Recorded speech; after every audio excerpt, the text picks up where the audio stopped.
Assalamu alaikum dear students. My name is Mubashra Manzoor and welcome to my class where we are going to study computer science of grade 12. आज जो हम chapter start करने जा रहे हैं उसका नाम है Getting Started with C.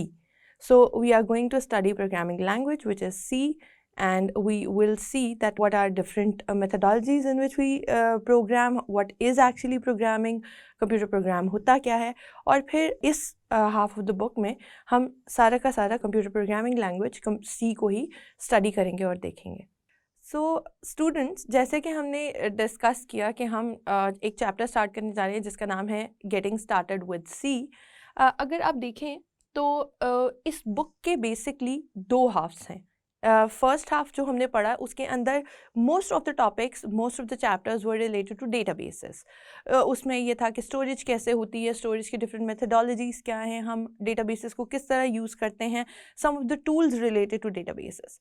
But in this half of the book which is starting from chapter 8 until the end of your book, तो उसमें क्या चीज़ें हैं कि कंप्यूटर प्रोग्राम क्या होता है, कंप्यूटर प्रोग्राम को इम्प्लीमेंट कैसे करते हैं, और getting started with C means कि हम C लैंग्वेज को कैसे यूज़ कर सकते हैं in order to give instructions to the program. Since ये सारा कुछ एक ही चैप्टर में कवर नहीं हो सकता, इसीलिए there are multiple chapters consisting of different modules of C language. ठीक है, तो अब इससे नेक्स्ट हम जो चीज़ें भी पढ़ेंगे वो सारी की सारी रिलेटेड होंगी टू प्रोग्रामिंग लैंग्वेज या कंप्यूटर प्रोग्राम. इससे पहले कि हम कंप्यूटर प्रोग्राम पे जाएं या C लैंग्वेज पे जाएं, हम ये देखते हैं कि कंप्यूटर प्रोग्राम एक्चुअली होता क्या है. What is a program? Computer program को अंडरस्टैंड करने से भी पहले हम ये देखते हैं कि कंप्यूटर को बेसिकली डिज़ाइन क्यों किया गया था, या क्या नीड थी जिसकी वजह से computer first of all actually came into existence. अगर आप थोड़ी सी हिस्ट्री देखें कंप्यूटर्स की तो it dates back to the Chinese abacus. जो चाइनीज़ एबेकस था, शायद आप लोगों में से बहुत सारे लोगों ने वो देखा हो, जिसके ऊपर बीड्स बने होते हैं, and it was used for numerical computations like arithmetic operations, addition, subtraction, और वो बहुत जल्दी जल्दी फास्ट कैलकुलेशंस के लिए आपको हेल्प करता है. उसके बाद बहुत लेटर एजेस में ये हुआ कि ब्लेज पास्कल ने एक छोटी सी एक मशीन बनाई जिसको कैलकुलेटर की तरह से भी समझ सकते हैं, which was a mechanical calculator. और वो क्या करता था, सिंपल 4 ऑपरेशंस परफॉर्म करके देता था, addition, subtraction, multiplication and division. और उसके ऊपर क्लॉक की तरह की जो है वो डायलिंग जो है वो बनी हुई थी. और उससे क्या होता था mechanically, because electricity was not invented at that time, तो कोई भी चीज़ इलेक्ट्रिकल नहीं हो सकती definitely in that era. So क्या होता था कि उसने डेवलप की एक machine in order to perform calculation. So अगर हम देखें तो over the time was to perform calculations for the human beings or to assist human beings in order to perform difficult computations or calculations. आपको शायद पता हो कि NASA में ऐसा था कि बिफोर कंप्यूटर्स वर इन्वेंटेड, जो एक डेजिग्नेशन होता था, एक पर्सन होता था जो ऑर्बिटल वेलोसिटीज़ कैलकुलेट करता था और जो मैथमेटिकल कंप्यूटेशन करता था, उसका डेजिग्नेशन उस पर्सन का होता था computer. It was actually named as computer. जैसे अब लोगों का डेजिग्नेशन होता है प्रोग्रामर या इंजीनियर या डॉक्टर, इस तरह से एक पूरी पोजीशन होती थी जिसका नाम होता था कंप्यूटर. वो वाले लोग क्या करते थे, they were basically mathematicians and they used to perform mathematical competitions for orbital velocities, for finding the paths in the orbits, और किस तरह से जो सैटेलाइट्स हैं भेजे जा सकते हैं, उनकी सारी की सारी difficult calculations were done by those people. फिर लेटर ऑन IBM ने जब डेवलप किया अपना first computer, which was actually comprised of the size of the room, एक पूरा रूम के साइज़ का कंप्यूटर था, जो कि पहली बार जब IBM ने डेवलप किया तो उसके बाद उन्होंने इंस्टॉल किया at NASA and they started working from there. जब वो इंस्टॉल हुआ तो the people who were used to be computers before, they thought कि उनकी शायद जो उनकी जॉब है वो obsolete हो जाए. So they started learning programming language. यानी उन्होंने सोचा कि हम instead of getting our jobs obsoleted, हम क्या करते हैं कि हम one of the female leaders actually suggested them to switch to algorithms or programming language ताकि वो लोग प्रोग्रामिंग कर सकें इंस्टेड उसी जो कंप्यूटर की जो कि इंस्टॉल किया गया था. So the history tells us कि जो कंप्यूटर है वो डेवलप ही किया गया था कि हम कोई ऐसी मशीन बनाएं जिसको हम कुछ इंस्ट्रक्शंस दें और वो हमारा काम आसान कर दे in terms of computing difficult calculations और परफॉर्म डिफ़िकल्ट कैलकुलेशंस। सो उसमें होता क्या है कि when you have to give certain instructions to the machine, you have to understand कि वो मशीन किस लैंग्वेज में बात अंडरस्टैंड करती है या उसकी लैंग्वेज क्या है। सो अब now you are getting where am I directing it towards कि मैं इसको किस तरफ को लेके जा रही हूँ कि जब हमने कंप्यूटर को कोई इंस्ट्रक्शंस देनी है, we need to know the language of the computer. अगर आपका कोई एक फ्रेंड हो जो कि चाइनीज़ हो, अगर उसे इंग्लिश नहीं आती, आपको चाइनीज़ नहीं आती और आप दोनों को इंग्लिश भी नहीं आती, एक स्टैंडर्ड कॉमन लैंग्वेज भी नहीं आती, तो क्या आप दोनों एक दूसरे से कम्युनिकेट कर सकते हैं? डेफिनेटली आप कम्युनिकेट तो कर सकते हैं, लेकिन मे बी वो कम्युनिकेशन विल बी रिडंडेंट, उसका कोई फ़ायदा नहीं होगा क्योंकि आप दोनों को एक दूसरे की बात समझ ही नहीं आएगी।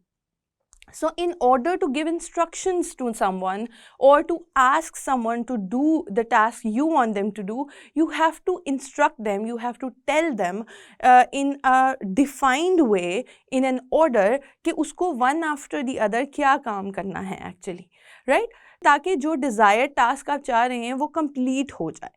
तो जब हम ह्यूमंस को कोई काम कहते हैं, फॉर एग्जाम्पल मैं आपसे कहूँ कि आपने एक सैंडविच बनाना है, so what will I do? I will ask you to make a sandwich. अगर तो आपको सैंडविच पहले से बनाना नहीं आता तो आप तो मतलब you will be confuse, right? आपको नहीं समझ आएगा कि आपने क्या करना है। इसी तरह अगर मैं आपसे कहूँ कि bring the bread, now take out 2 slices of breads, now put the jam on one slice and put the other slice on the other bread, right? तो इस तरह से मैं आपसे कहूँ कि ये it becomes a sandwich now।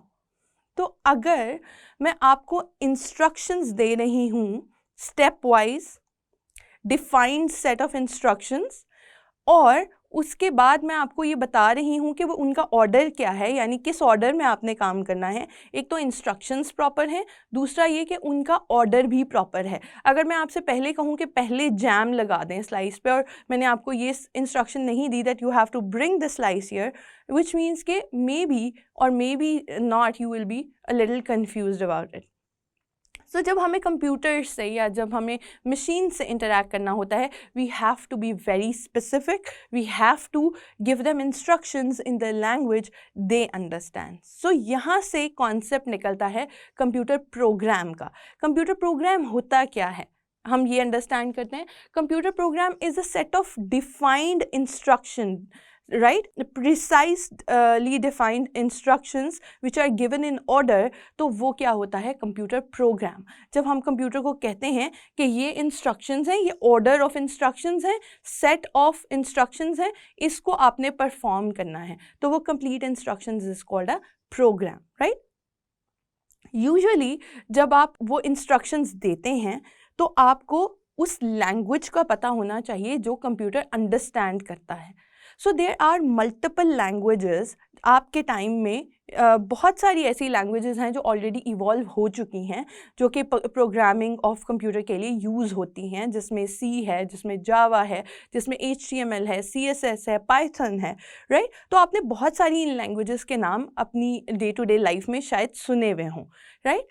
तो इन सारी लैंग्वेजेस को आप यूज़ करते हैं फॉर डिफरेंट एप्लीकेशन डेवलपमेंट। हमने पढ़ा हुआ है पहली क्लासेस में कि एप्लीकेशन सॉफ्टवेयर क्या होता है। हम इन एप्लीकेशन सॉफ्टवेयर्स को बनाने के लिए डिफरेंट प्रोग्रामिंग लैंग्वेजेस का इस्तेमाल करते हैं, बहुत सारी लैंग्वेजेस को यूज़ करते हैं, right? To give instructions to the computer कि उसने करना क्या है। ये प्रोग्रामिंग इंस्ट्रक्शंस सोर्स फाइल्स की फॉर्म में हम स्टोर करते हैं। सोर्स फाइल्स का मतलब ये कि हम जिस तरह से वर्ड ओपन करते हैं या जिस तरह से हम नोट पैड ओपन करते हैं या जिस तरह हम स्प्रेडशीट ओपन करते हैं, उसी तरह से इन इंस्ट्रक्शंस को देने के लिए कोई ना कोई कंपाइलर्स गिवन होते हैं या डेवलप्ड होते हैं, कुछ सॉफ्टवेयर्स डेवलप्ड हैं जिनके अंदर हम वो प्रोग्राम्स लिखते हैं और फिर उनको एग्जीक्यूट किया जाता है यूजिंग द प्रोसेसर, ताकि कंप्यूटर वो काम जो है वो परफॉर्म कर सके। अब programming language is basically something that is understandable for the computer. The language, there are different languages, and when we talk about language, तो उसका मतलब है हम normal language की बात करते हैं तो उसके अंदर क्या होता है, उसकी कुछ vocabulary होती है, right? और उसकी कुछ grammar होती है. जैसे उर्दू है तो उर्दू के different अल्फाज हैं और उसकी कुछ ग्रामर है, यानी कि आपने उन अल्फाज को किस तरह से तरतीब देना है कि एक जुमला बन जाए या एक मीनिंगफुल चीज़ बन जाए, एक मीनिंगफुल सेंटेंस बन जाए जिसको आप जब बोलें या आप किसी को बताएं तो उससे कोई वो इंफॉर्मेशन एक्सट्रैक्ट कर सकें. इसी तरह जब आप कंप्यूटर लैंग्वेज की बात करते हैं तो कंप्यूटर लैंग्वेज में भी कुछ सिंटैक्स होता है और कुछ सिमेंटिक्स होते हैं. यानी कुछ सिंटैक्स का मतलब ये कि उसके अंदर कुछ ग्रामर है जो उसकी अपनी बिल्ट है, यानी जैसे अगर आपने लूप अप्लाई करना है तो आपने क्या वर्ड यूज़ करना है, या आपने अगर कोई वेरिएबल डिक्लेयर करना है तो उसका तरीका क्या है, इसको आप कहते हैं सिमेंटिक्स. यानी उसकी ग्रामर क्या है, आपने कुछ लिखना है तो उसको इक्वल टू से रिप्रेजेंट करना है या डबल इक्वल टू से रिप्रेजेंट करना है, अगर आपने लाइन को स्टॉप करना है तो उसका क्या तरीका है, आपके कंपाइलर को कैसे पता चलेगा कि यहाँ पे आपकी इंस्ट्रक्शन कंप्लीट हो गई है. हम इंग्लिश लैंग्वेज में देखते हैं कि हम फुल स्टॉप ऐड करते हैं तो हमें पता चलता है कि यहाँ पे लाइन कंप्लीट हो गई है. इसी तरह हम सी या C++ की बात करें तो वहाँ पे सेमी कॉलन यूज़ होता है जिससे आपके कंपाइलर को ये पता चलता है या रीड करने वाले को भी ये पता चलता है, कंप्यूटर को भी ये पता चलता है कि यहाँ पे one instruction is actually completed and I have to execute the next instruction now. So जब हम प्रोग्रामिंग लैंग्वेजेस की बात कर रहे हैं तो हमें बहुत सारी चीज़ें सीखने की ज़रूरत है जिसमें उस लैंग्वेज का सिंटैक्स है और उसके सिमेंटिक्स हैं. तो जब हम कहते हैं कि we are starting with C language तो इसका मतलब है कि इस पूरे मॉड्यूल में we are going to study कि सी के डिफरेंट जो सिंटैक्स के रिक्वायरमेंट्स क्या हैं और उसकी सिमेंटिक्स क्या क्या हैं, किस तरह से आप उसे लिखते हैं तो वो एक प्रोग्राम बन जाता है, एग्जीक्यूटेबल प्रोग्राम बन जाता है और वो आपको कुछ ना कुछ आउटपुट रिटर्न करता है जिसके लिए आपने वो प्रोग्राम डिज़ाइन किया था. सी लैंग्वेज की थोड़ी सी बात करते हैं हिस्ट्री की कि सी लैंग्वेज कैसे डेवलप हुई. It was actually developed in 1972 by Dennis Ritchie in AT&T Labs.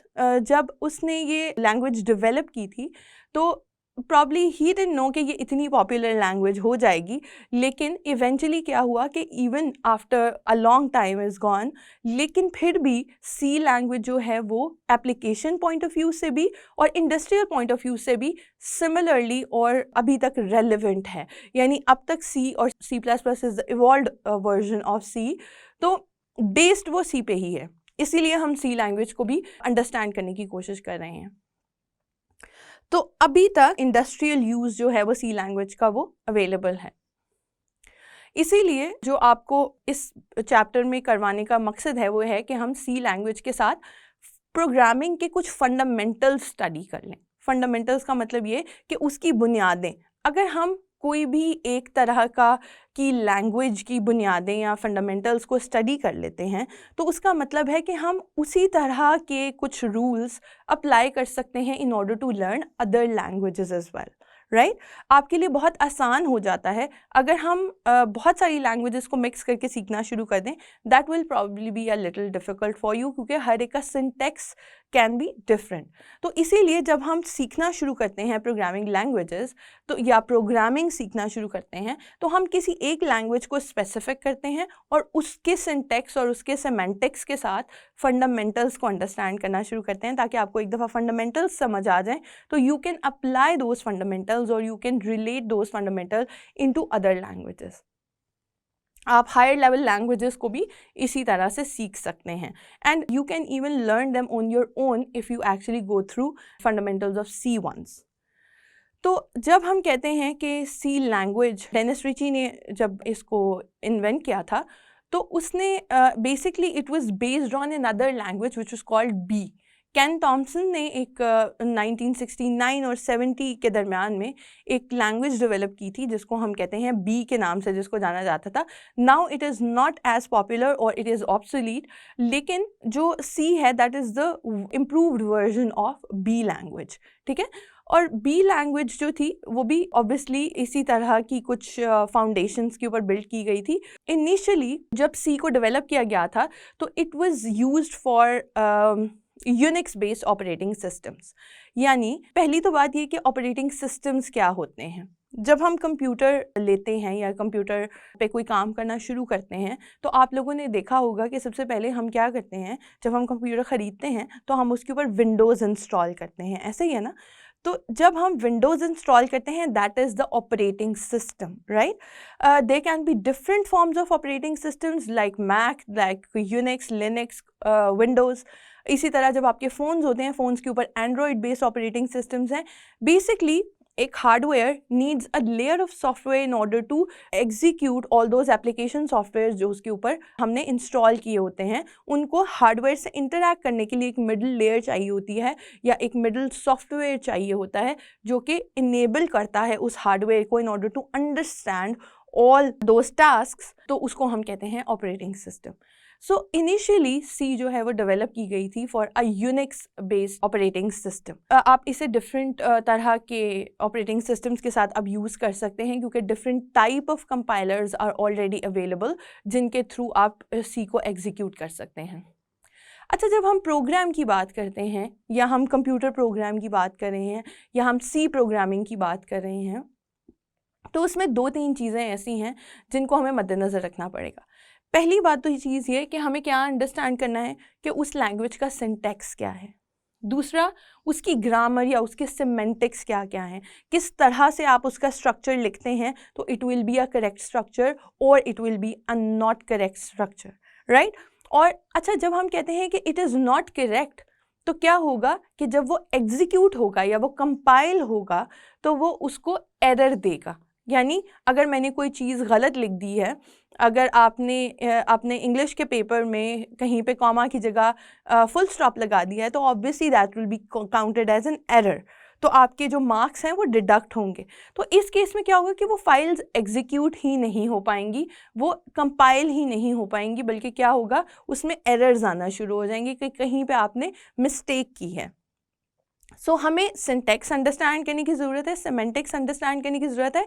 साथ ही साथ हम ये देखेंगे कि कंपाइलर्स क्या होते हैं, यानी कौन से ऐसे टूल्स हैं या कौन से ऐसे सॉफ्टवेयर प्रोग्राम्स हैं जिसके ऊपर हम उस लैंग्वेज को लिख के, उस लैंग्वेज की इंस्ट्रक्शंस लिख के रन करते हैं तो कंप्यूटर जो है उसे एग्जीक्यूटेबल अंडरस्टैंडेबल लैंग्वेज में कन्वर्ट कर लेता है. जब हम कंपाइलेशन की बात करते हैं, मैंने 2-3 दफ़ा ये लफ्ज़ इस्तेमाल किया है, हम इसको नेक्स्ट लेक्चर में डिटेल में स्टडी भी करेंगे कि कंपाइलेशन का प्रोसेस होता क्या है. लेकिन अगर मैं आपको एक सिंपलर वे में बताऊं तो कंपाइलर का मतलब ये है कि जो लैंग्वेज हम लिख रहे हैं that is user friendly language. Again, it is not exactly a human language, it is a programming language. लेकिन कंप्यूटर को अगेन वो लैंग्वेज एग्जैक्टली समझ नहीं आती. कंप्यूटर को ये पता है उस लैंग्वेज को ट्रांसलेट कैसे करना है, मगर एग्जैक्टली हार्डवेयर ने उस चीज़ को एग्जीक्यूट कैसे करना है. फॉर एग्जांपल मैं कहूँ कि ऐड 2 and 2, राइट. तो क्या होगा कि 2 and 2 ऐड करना है कंप्यूटर को. आपको पता होगा कि कंप्यूटर में ASCII कोड्स होते हैं which are binary codes. So computer को जो बात समझ आती है हार्डवेयर लेवल पे वो उसे सिर्फ और सिर्फ 1s and 0s समझ आते हैं, उसे सिर्फ बाइनरीज समझ आते हैं. So eventually when you have to have this file जिसके अंदर आपका कंप्यूटर प्रोग्राम है, इसको आपने उस लेवल तक लेके आना है कि वो बाइनरी में कन्वर्ट हो जाए.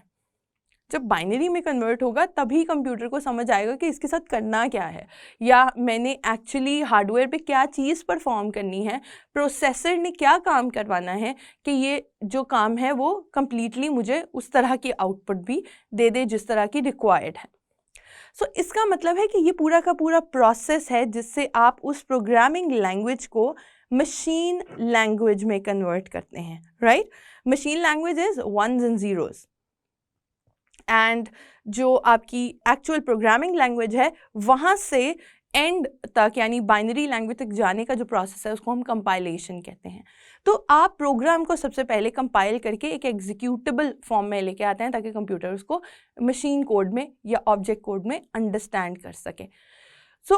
हम इस पूरे के पूरे मॉड्यूल में सीखेंगे starting beginning from C language to the end कि हमने सी को किस तरह से अंडरस्टैंड करना है, उसके टूल्स कौन कौन से हैं जिसमें यूज़ किया जा सकता है, और किस किस तरह से हम उसको इंस्ट्रक्ट कर सकते हैं इन डिफरेंट मैनर्स, उसकी फंडामेंटल्स क्या हैं और किस तरह से वो हेल्पफुल है हमें हमारे लिए डिफरेंट एप्लीकेशंस डेवलप करने में या डिफरेंट टास्क परफॉर्म करने में।